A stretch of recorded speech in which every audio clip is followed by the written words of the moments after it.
এসে এক গুরু ভাইয়ের বাড়িতে এসছেন কালেকশনের জন্য। সেটা নকশাল পিরিয়ড। তো বাইরের বারান্দায় একটা ছোট্ট টেবিল আছে, এপাশে আশু জোয়ারদারদা বসেছেন, এপাশে আমাদের ইষ্ট ভ্রাতা বসেছেন। ছেলেটি তখন কলেজে পড়ে, বাড়ির ছেলেটি ফুটবলের জার্সি পরে জুতো মোজা পরে খেলতে বেরোচ্ছে। বেরোতে গিয়ে দেখলেন যে বাড়িতে গুরু ভাই এসেছেন দেওঘর থেকে। বাবার চেয়ারের যে পেছনের যে পিঠের ব্যাকরেসটা আছে সেটা পরে দাঁড়িয়ে পড়ে গল্প শুনছেন। দুই বুড়োতে গল্প হচ্ছে আরো দর্শবৃদ্ধ একজন সম্পর্কে। আলোচ্য বিষয়টা একটাই, কারণ ছাড়া তো গীত নেই। দুজন গুরু ভাই এক জায়গায় হলে কি হয়, সেই ঠাকুরকে নিয়ে গল্প হয়। এবার সেই গুরু ভাই বলছেন আশুদাকে, আচ্ছা আশুদা, অনেকদিন হলো ভিক্ষা নিয়েছি, নিরামিষও খাই বাড়িতে, সৎসঙ্গেও যাই, দু চারটে লোক চেনে না তা না চেনে, রাস্তায় সাইকেল নিয়ে বেরোলে একটু জয়গুরু টয়গুরু শুনতে পাই তার, কিন্তু কিছু তো বুঝতে পারছি না যে ঠাকুর ধরে কি হলো। বিরাট লটারি পেয়ে গেলাম নাকি বিরাট জমি জায়গা পেয়ে গেলাম নাকি রাজা হয়ে গেলাম, কি হলো ঠাকুর ধরে কিন্তু বুঝতে পারছি না। মানে হাতে না দেখি একটা রেজাল্ট 2 আর 2 যেমন 4 হয় বুঝতে পারি আমরা, খেলাম পেটটা ভরলো বুঝতে পারি, ঠাকুর ধরে আহামরি কি হলো কিন্তু বুঝতে পারলাম না। আশুদা আশুদা হেসে বললেন, পিছনেটা কে? নাকি আমার ছেলে। বয়স কত?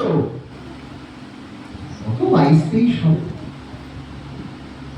যাচ্ছিল কোথায়?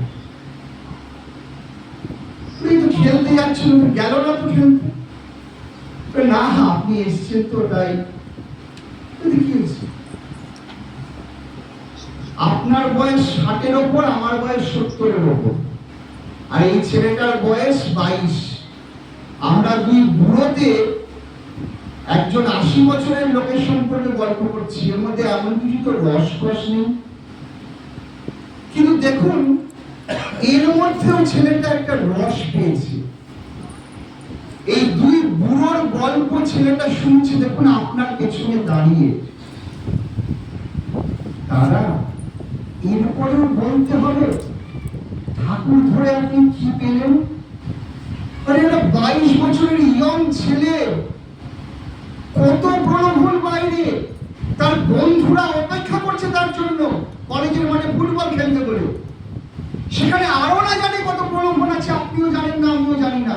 সেই সমস্ত প্রলোভন উপেক্ষা করে আপনার ছেলেটা আপনার পেছনে দাঁড়িয়ে আছে।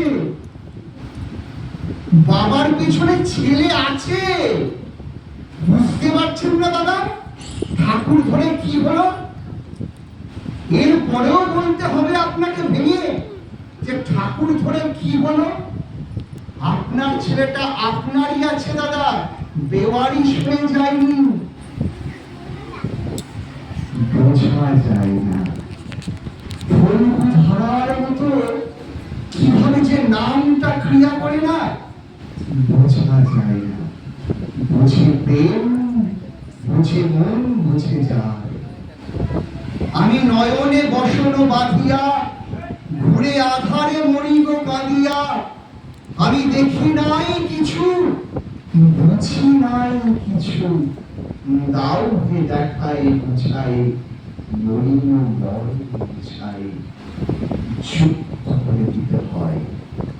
নাস্তি বুদ্ধির অযুক্তস্য ন চাযুক্তস্য ভাবনা, ন চ অভাবয়ত শান্তি, অশান্তস্য কুত সুখম।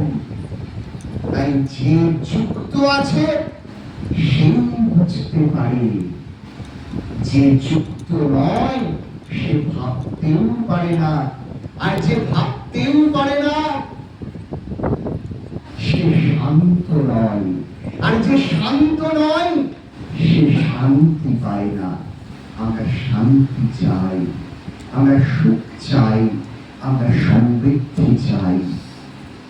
সব কিছু বাদ দিয়ে যদি তাকে চাই, বাকি আমাদের চাওয়াগুলো চাওয়াতে থাকে না, সেগুলো পাওয়াতে পরিণত হয়ে আমাদের নীরবে সেবা করে।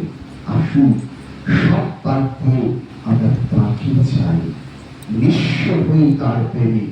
নিঃস্ব না হয়ে বিশ্বনাথকে পাওয়া যায় না। সকলে ভালো থাকুন। দেবমিত্রার